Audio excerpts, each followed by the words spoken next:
How's it going, everyone? It's Anna Mondays. Apologize if it sounds like I'm shivering. It's fucking freezing in here right now. This week, last week we had a little fuck up and we couldn't get One Punch Man out to you guys. That'll still be coming later this week. We're still going to count that as episode 2. This is technically episode 3 because of that. And we're doing Gravity Falls Season 1, Part 1. We're probably going to break this up into 4 parts so I can really break down each group of episodes. Looking at how we're doing this, we'll probably do it around 5 episodes per taping, I guess we'll say. Yeah, about 5 seems right. It just seems like the right amount that I can give my time to in this particular series. Each series is going to differ. We'll differ each thing we do up into parts. We'll hop right into it now. Welcome to Gravity Falls Season 1, Part 1. Show came out in 2012. Honestly changed how I viewed Disney at that point in time. Disney was stuck in this weird rut. Disney Afternoon was just awesome.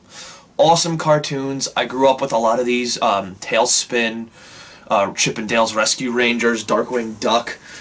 There's just so many... There were so many quality shows on that block, and then just, once again, kind of like the Cartoon Network thing I brought up.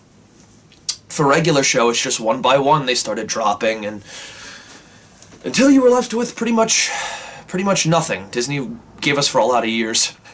Their whole thing for that long period of time was kind of live action shows. I mean, they're popular, so they're making money, but I'm saying people like me who do this and actually, like, care about media... I'm saying they're garbage. They're garbage. Gravity Falls, Season 1, Part 1, Episode 1. How many ones can I say there? We got, we start off the series really weirdly, actually. It's just, it throws you right into what you gotta deal with. It's just them automatically escaping from a monster, and descriptions be damned. You know, there are cases of shows that do that I really like. This is one of them, and then there's cases of shows that do that, and they do that wrong, and you're just left going, the fuck is happening? We jump right in, showing Dipper and Mabel speeding away from a monster in a golf cart. Dipper's giving us a little narration about his life. He's kind of describing how the show is going to play out, what the point of the show is. They're here for summer vacation, if blah blah blah, things you know don't really apply. Stuff like that. That's just it, because despite knowing how the show's going to be, with these few seconds of animation, it's interesting because it's still completely different. You may know that it's going to be like a Monster of the Week type show, maybe with an underlining plot, which it does have, but you think it's going to be just that, and it turns out to be, oh, this is actually an incredibly tightly written mystery show. Oh, okay. Yeah, it throws you right into it. Yeah, there's obviously some problems, but I showed this to multiple people. Everyone laughs really hard at this first episode. There's a lot of great comedy. There's some for kids too, but a lot for adults. Every single character in this, Stan, Grunkle Stan, Dipper, Mabel, even to a degree Seuss, you get every character. This show's really good at that. This first intro managed to introduce literally everything near perfectly. Stan's intro is just laughing at Dipper's fear and misery while he scares the shit out of him, which, if you don't know Grunkle Stan,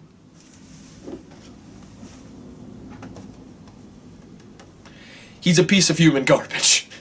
There's a very soft layer under Stan, and it's actually really sweet, actually. I'm gonna make sure that's in shot. It's actually really sweet, actually. He's, I don't know, there's just this level of, like, it's like if you had sandpaper, you know how, like, when you use up the rough, coarse bit of that sandpaper, and then it's just this weird, smooth paper, like almost like glossy, but you know what I mean, it's like a very smooth thing. That's Stan. Stan is sandpaper, and I know it's actually kind of cliche at this point to use that kind of, connection, but it's really accurate. It's an apt comparison. And then they introduce Mabel, who, I'm irresistible! I love Mabel, and I know people who don't like Mabel. Those people remain unnamed for their own safety. But, no, there are people that don't like Mabel, but I don't get why. It's interesting. She's a very happy character, and, maybe that turns people off? Not for me. I love Mabel. Mabel's adorable. She's voiced perfectly, and we'll get to that later. She's voiced perfectly by one of probably my favorite female actresses right now for comedy. Why was she not in Ghostbusters remake? But anyway, Mabel's epic summer romance. You have her doing you see a montage of all of these attempts at attempts, because she's just nuts. She's batshit insane. Adorably so, but batshit insane. You know, back in, elementary school, how it would be like that, do you like me? Yes? No? Maybe? Like the checklist thing? She hands it to him, and it's the cliche, like, she's hiding behind the thing, looking at the results, and then it's just literally, do you like me? Yes. Yes. I rigged it! Dipper finding the book later on. This is not only good setup for a mystery, but it's just actually it's just interesting writing in general for a kid show. A kid show decided to say, hey, we're gonna not teach, we're not gonna treat our kids lightly. We're gonna let them actually think and get excited and have mystery and not just comedy, which that's the biggest reason why I think I love this show. The writing, the action, there's just so much more than comedy. I'm looking at you, Teen Titans Go. But this whole particular episode, as I've said, is its Monster of the Week. This particular episode is Mabel starts dating a zombie, aside from just setting up the entire series, which, good for you that you were able to balance pretty well, might I add, the whole zombie subplot. Starts dating a presumed zombie, because we don't know yet. Dipper is assuming it's a zombie because he finds it in the book, what a zombie is, and it's just to a T. Perfect. Seuss, I think, mentions it later, which is really funny. It's just zombies, teenagers, I mean, sounds like the same thing to me. Speaking of the presumed zombie, I want to bring that up because Dipper, at one point, this series has a lot of little things in it that just hint at things to come, or maybe even for that episode. Like when Dipper flips the pages open of the book and just goes, it's zombies! And it's just a giant picture of gnomes. And at the end of the episode, it turns out to not be a zombie, and turns out to be a human puppet-like thing being controlled by fucking 5 or 6 gnomes. The show just does these little tiny things, and it's just... I've noted between that, and this is not related to what I'm saying, but Tokyo Ghoul has these little tiny things too, and I've noticed between all these things I've been getting into, the best written stuff has great basics, and then just these little things layered on top. And it just makes it so much better than just, as I've said, just a basic thing. Or a cliche, which this series does a lot. This series has a lot of cliches in it. It's what they do with the cliches that makes it really well done. And funny enough, that's actually, that fits for both Tokyo Ghoul and Gravity Falls, the point I just made.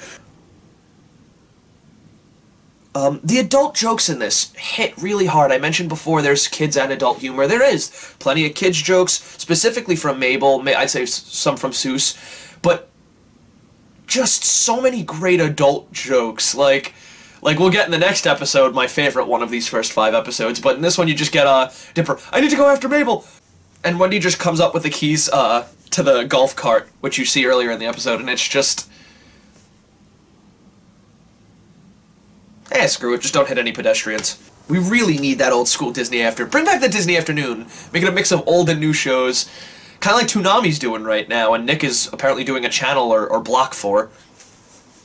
But, give you a good chance to cash in on some of this nostalgia, and also introduce a whole bunch of kids, basically to a bunch of really good old cartoons. Gargoyles should totally lead that pack. Same with Mighty Ducks. I fucking loved the Mighty Ducks. The gnome reveal with they're like, my name is Dan, Chris, Joe, Perry, Schmebulok. I love how this whole scene that's funny in and of itself, and does totally come back later. But, though that is funny in and of itself, this whole thing devolves into a kidnapping, which is just, once again, for a kid show. I think part of the show's success, if this was an adult cartoon, I still think it'd be phenomenally rated, but I think it's because it's a kid show, it gives us a certain feeling of, we just got away with fucking murder. I mentioned before, the cliches, twisting the cliches, the whole cliche of, well, we need someone's help, what are they doing right now? And they're doing something else. The cliche's present in this, they're running from the giant gnome transformer, and it's just basically Stan who's just talking to a bunch of people, we need Stan, and it pans in through the window and you see Stan, the world's most distracting object!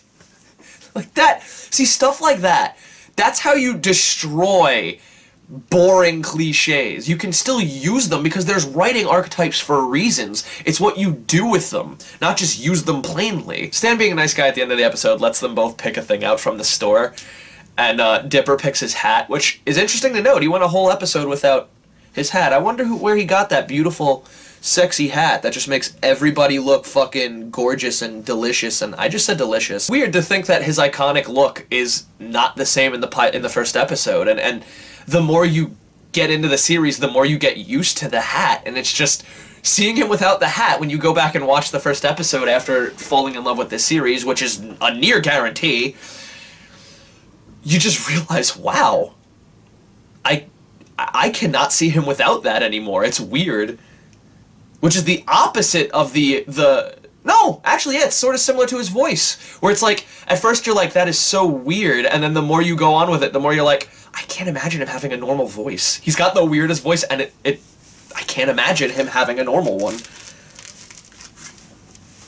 But Dipper gets his hat, and Mabel, and this will come back, gets the grappling hook! Also, great setup at the end of the episode with Stan behind the vending machine, setting up the entire mystery for the show. We move on to episode 2. It's Stan and the kids' bonding day. They cut to the last time they tried bonding, which is why the kids are scared this time, rightfully so. And it's literally Stan and them in a room painting money, and then you see the cop sirens. So yeah, that was in a kid's show. You have one of the greatest lines of the episode where it's just, who wants to put on blindfolds and get in my car? Wow. This is just the first 5 minutes of this episode. Well, you know, you have great moments like that, then you have really good writing moments, too. You have great comedy, you have great writing. The show really has it all. The writing is really, really clever. It's tight. I would say it's really well done. It constantly is folding upon itself. They're going to the lake to fish with Grunkle Stan, and there's this lake scene where they're going across the lake, and almost every person on that lake winds up coming back. You have the reporter, why can't I say that? Toby Determined. Toby Determined, you have Wendy's family, which you don't really know is Wendy's family, though you should assume. And you also have the diner lady, I think her name was Carla, if I remember correctly. I don't remember, she just talks like this. She's super annoying. I'll never do that again to you guys, I'm sorry.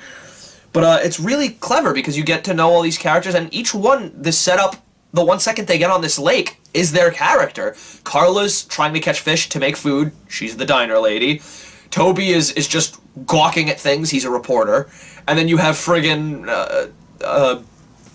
I don't even remember his name. I'm gonna call him Groundskeeper Willie on steroids because that's honestly the only thing I can remember. I forgot his name. McGucket. And then you get McGucket's intro as well in this, which I find interesting because he's a major proponent going on.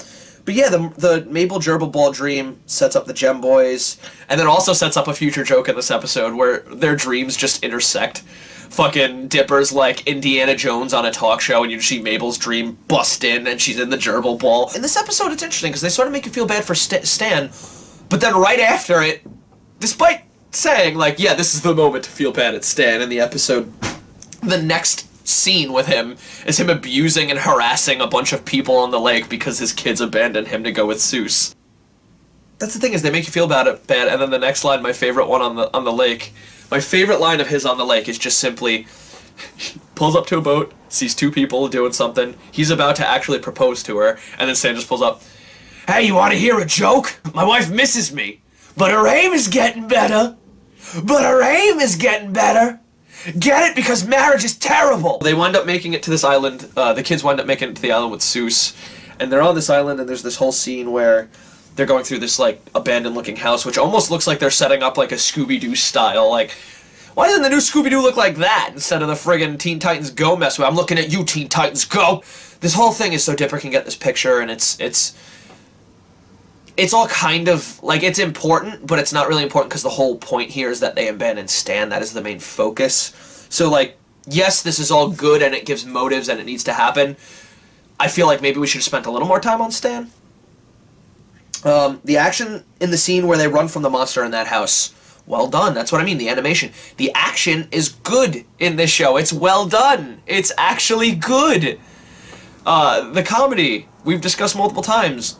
That's easy to do nowadays, apparently, in kid shows, because they're all primarily focused on that. But the mystery and the action are commendable in this series. They even do like a cliche action chase on the water, and it's like the glass pane to glass deliveries, but they're on boats or jet skis, so they can do it on water. It's just a little clever thing. I love it. And in the end, the monster itself turns out to be a machine controlled by Old Man McGucket in a monster robot he created that he did so he could get his own son's attention. And one of my favorite lines in this episode was, in retrospect, it seems a bit contrived. Stan gets arrested in that episode. When they meet up with him later, you see he's got an ankle bracelet for harassing the people on the lake. And that's the thing, it leads to one of my favorite parts of the series. They have a serious family moment, like a real family moment, where it's just they're all hanging out and it's just bad things have happened and they're screwing around and Stan's an asshole, but he's still their parent, well, parental figure right now. He's their great uncle. But that's the thing, is it's just, this show managed to have multiple serious, real family moments, not contrived ones that seem like, oh, well, this whole episode was to get this to happen. No, it feels like you actually, at least for me personally, I'm not going to speak for everyone, but for me personally, that's like a real family moment. Move on to episode 3. Soos finds a hidden door leading to a bunch of wax figures. This is my personal favorite episode of all 5 of them. This is also actually the first episode I ever saw of this show that I actually thought, oh, now I get why people like this. They go in, they look at the wax figures, Stan's in there, and like the blind is down, you see Abraham Lincoln is slightly melted, and Stan just has this line, and it's just, who left the blinds open? John Wilkes Booth, I'm looking at you!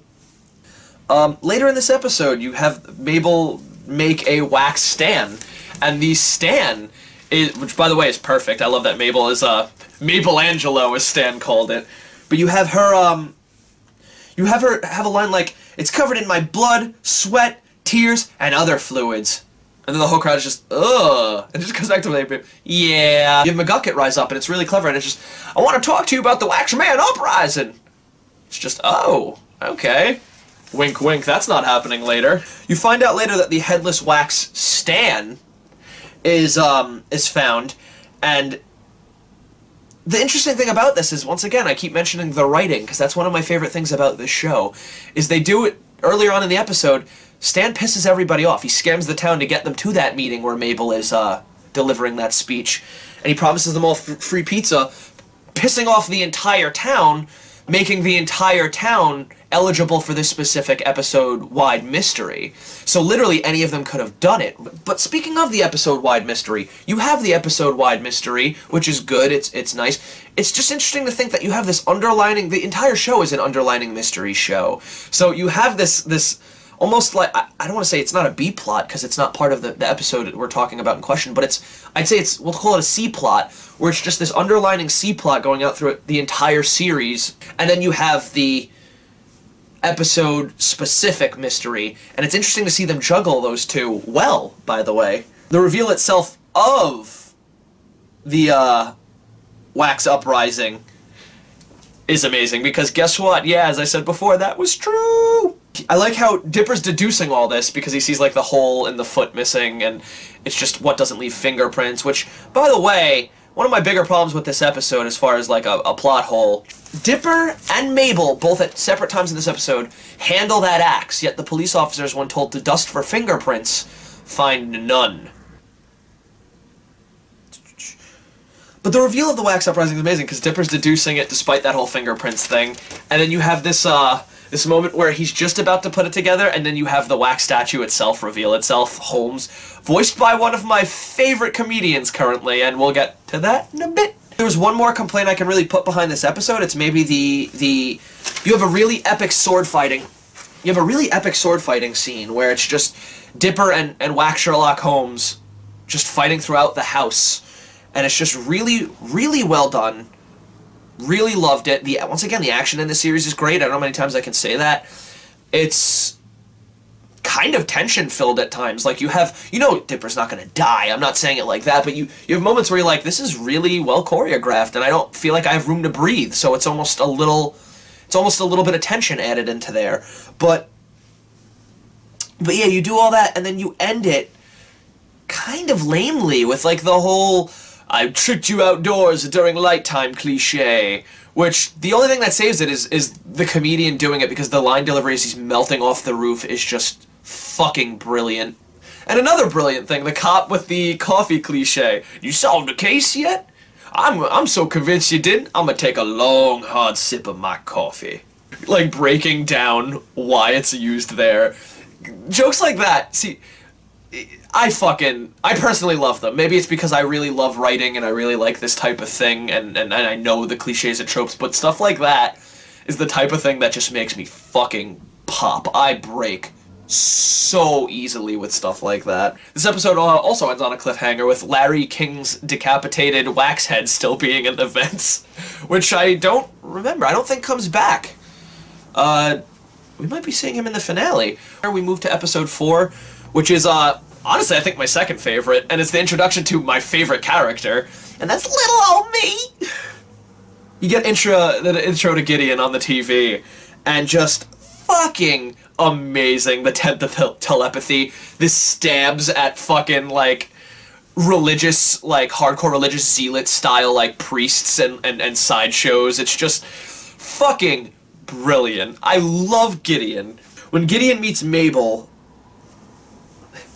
it's like a movie. When Gideon meets Mabel, coming this Friday. It's a sweet moment.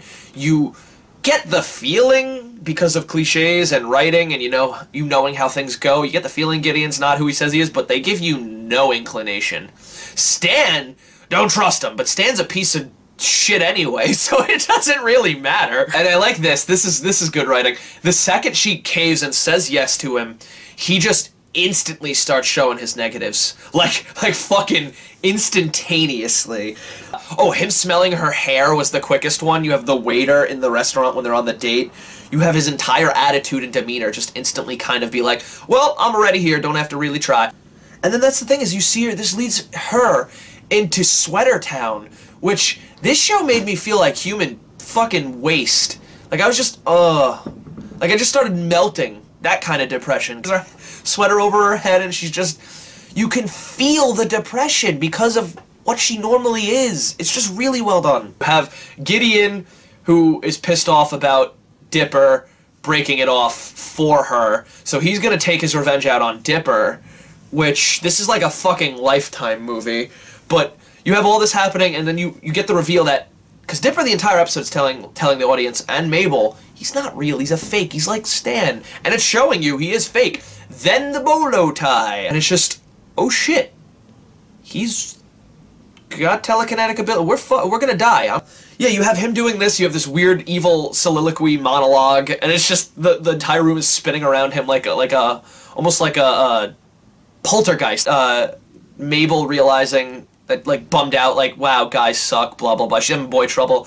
And Wendy just comes in and sits next to her and just starts listing off her relationships. And then, like, one of them she's still in, but she doesn't even know it. Why are we doing this? Why is this in the episode? It's a nice little... You could have had any other number of reasons for Mabel to realize what she needs to do. You pick the Wendy's a salute one.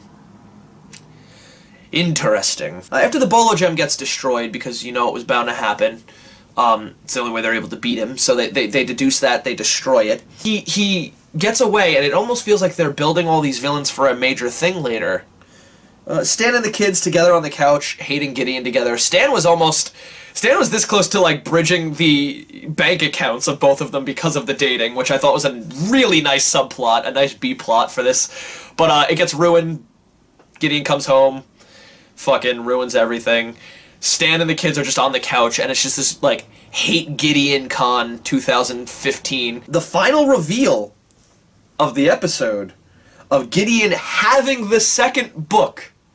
Dipper had the third, you see Gideon have the second, and it's just this level of, like, this is the final episode in the string of episodes I'm doing for this taping. It's episode 5. You really get to see Wendy and Dipper a little more, and they set up arguably the least interesting part of the show, which is his pining over Wendy the entire time, which, once again, it's a cliche.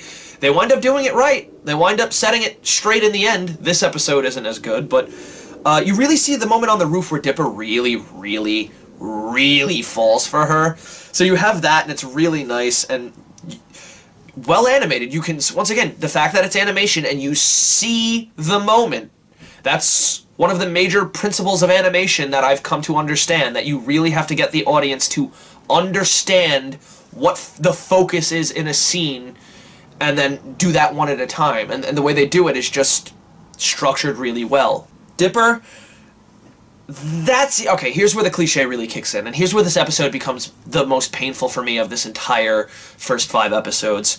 Dipper trying to impress Wendy by tagging along with her friends. It's a cliche. They really don't add anything much to it. They really almost hit this one by the book, and I think this episode is probably one of, if not the worst of this series.